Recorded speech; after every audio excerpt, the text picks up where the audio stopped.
Kumain, gun kayo. Huwag na mapamutos sa kanya nga. Shut! Let go! Shut! Let go mo! Hindi kami! Nandito kami sa bahay namin! Okay? My father is a policeman! I don't care! Tapusin kita ngayon, ha?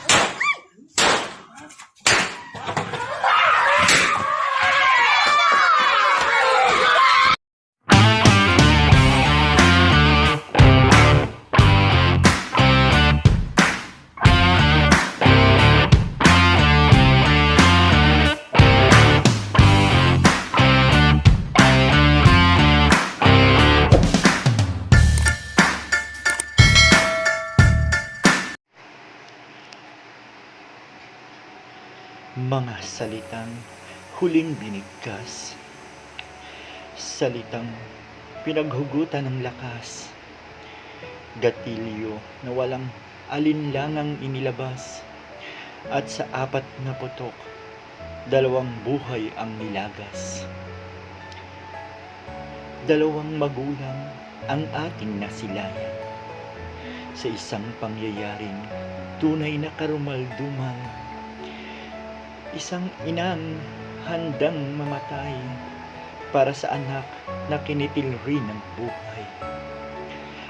At sa isang amang kumikitil ng buhay para sa isang baluktot na pangangatwiran sa harapan ng anak na sanay nang masilayan ang krimen na ginagawa ng kanyang magulang.